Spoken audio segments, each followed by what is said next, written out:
বড় দলের cricket match মানে হচ্ছে আগে কথার লড়াই। সেই কথার লড়াই শুধুমাত্র যে ইন্ডিয়া পাকিস্তানের মধ্যে জমবে ব্যাপারটা এমন না। কথা যখন শুরু হয়, খেলাও তখন শুরু হয়। আর খেলা শুরুর আগে কথা যদি না হয় তাহলে সেই কথাটা জমে না। আপনারা হয়তো ভাবতেছেন ইন্ডিয়া পাকিস্তান যদি না হয় তাহলে কথার লড়াইটা হঠাৎ করে কার মধ্যে শুরু হলো? কথার লড়াইটা শুরু হয়ে গেছে ইন্ডিয়া এবং ইংল্যান্ডের টেস্ট সিরিজ নিয়ে। আপনাদের হয়তো অনেক আগের কথাটা মনে আছে, সৌরভের সেই জার্সি খুলে লর্ডসের মধ্যে যে হাতে ওটা ঘোরাইছিল, এই দৃশ্য তো মনে হয় ক্রিকেট বিশ্ব এখনো ভুলে নাই। সেই সাথে সেওয়াগ এবং সচিনের চ্যালেঞ্জ দিয়ে ইংল্যান্ডকে যে ম্যাচটা হারাইছিল সেটার কথাও এখনো আমরাও ভুলি নাই। তো সেই দিক থেকে এইবার 2025-এ এসে যখন 5টা টেস্ট ইন্ডিয়া তাদের টেস্ট চ্যাম্পিয়নশিপের প্রথম সিরিজটা খেলতে যাচ্ছে ইংল্যান্ডের সাথে, তখন ইংল্যান্ডের কিংবদন্তি পেস বোলার, সবচেয়ে ভদ্র পেস বোলার আমার দেখা, আমার জীবন দশায় তার খেলা দেখা এবং তার এখন পর্যন্ত যতগুলো ম্যাচ দেখছি তার কোনো উত্তেজনাপূর্ণ জিনিস দেখি নাই, বা তার কোনো কথার বিকল্পে যে একটা কথার পিঠে কথা আছে না, সেটাও দেখিনি। সেটা হচ্ছে অ্যান্ডারসন। সে অ্যান্ডারসনে বলে দিল যে ইন্ডিয়াকে আমরা ভয় পাই না।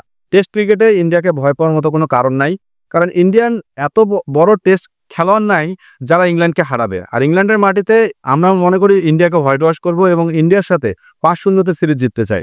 তাহলে এখন কথা হচ্ছে তিনি আর একটা যেটা মজার কথা যোগ করছে সেটা হচ্ছে ইন্ডিয়া নিজের ঘরে নাকি বাঘ আর পরের মাঠে গেলে বিড়াল। তো এই কথাটা শুনে একটু হাসি পাইছে। অ্যান্ডারসনের কথা দিয়ে আবার খেলেও দেওয়া যাবে না, এই কারণেই যে অ্যান্ডারসন এইভাবেই কথাটা বলছে। ইন্ডিয়ার অতীত রেকর্ড যদি দেখা যায় তাহলে সেক্ষেত্রে টেস্ট ক্রিকেটে ইংল্যান্ডের মাটিতে ইন্ডিয়ার রেকর্ডটা কিন্তু অত বেশি ভালো না। রিসেন্ট পারফরমেন্স ইন্ডিয়ার অনেক ভালো। টেস্ট ক্রিকেটে রিসেন্ট পারফরমেন্স ইন্ডিয়া বাইরের কান্ট্রিতে গিয়েও ম্যাচ জিততেছে, ইন্ডিয়া বাইরের কান্ট্রিতে অনেক ম্যাচ জিতছে। তো সেই দিকগুলো বিবেচনা করে অ্যান্ডারসনের যে কথাগুলো আছে সে কথাগুলোতে আমার মনে হয় আগুনের মধ্যে একটু ঘিয়ে ঢেলে দিছে। কারণ ইন্ডিয়া অলরেডি তাদের টিমটাকে পাঠিয়ে দিচ্ছে ইংল্যান্ডে তাদের কন্ডিশন বোঝানোর জন্য, এবং সেখানে ইন্ডিয়ার যারা টেস্ট স্কোয়াডে থাকবে সেখানকার 90% প্লেয়ার কিন্তু সেই ইন্ডিয়ার দলের সাথে ট্যুর করতেছে ইংল্যান্ডে। সেইখানটা যদি কন্ডিশনের সাথে মানায় নিতে পারে এবং ন্যাশনাল টিম যখন ইন্ডিয়ার পা রাখবে এবং সেখানে 20 তারিখে ম্যাচ, তার অনেক আগে ইন্ডিয়া পা রাখবে। তো পা রাখার পর অ্যান্ডারসন যে কথাটা বলছে এই কথাটার সাথে কতটুকু তিনি ধরে রাখতে পারবে সেটা আমি দেখার অপেক্ষায় আছি। কারণ ইন্ডিয়ার নতুন যে টেস্ট টিমটা আছে এটা সম্পূর্ণ ইয়ং একটা টেস্ট টিম, যেখানে অভিজ্ঞতার দিক থেকে শুধুমাত্র বিরাট কোহলি, বিরাট ছাড়া সম্পূর্ণ ইয়ং একটা টেস্ট টিম।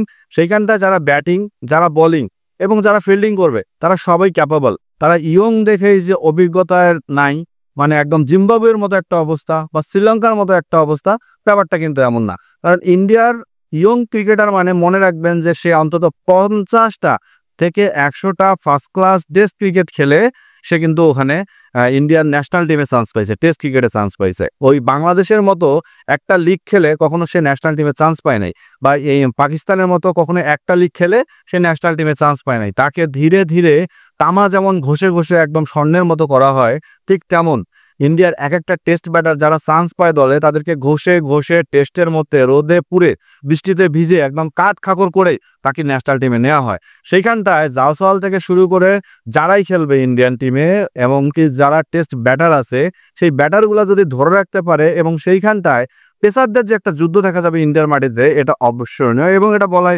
অপেক্ষা রাখে না যে ইংল্যান্ডের মাটিতে ইন্ডিয়ান পেসার ভার্সেস ইংল্যান্ডের পেসারদের মধ্যে একটা বিশাল একটা যুদ্ধ হবে, যে যুদ্ধে যারাই জিতবে তারাই ম্যাচ জিতবে। অ্যান্ডারসন এই কথাটাই বলছে। সেখানে অ্যান্ডারসন বলছে ইন্ডিয়ান ব্যাটারদেরকে নিয়ে ইংল্যান্ডের পেসাররা নাকি ছেলে খেলা করবে। সো এই কথাটা শোনার পর আবার একটু হাসিয়ে পাইছে। ইন্ডিয়ার ব্যাটাররা কি এতটাই তাচ্ছিল্য যে তাদেরকে নিয়ে ইংল্যান্ডের বোলাররা ছেলে খেলা করবে? যদি সেটাই হইতো তাহলে ইন্ডিয়ার ইংল্যান্ডের মধ্যে পার্থক্য তাহলে কোথায়? এখন সেটাই দেখার অপেক্ষায়। ম্যাচ শুরু হবে, ম্যাচের আগে যে কথাটার লড়াইটা শুরু হয়েছে সেটাও কিন্তু শোনার অপেক্ষায়। অবশ্যই আউটে যারা দেখছেন তারা সাবস্ক্রাইব করতে ভুলবেন না।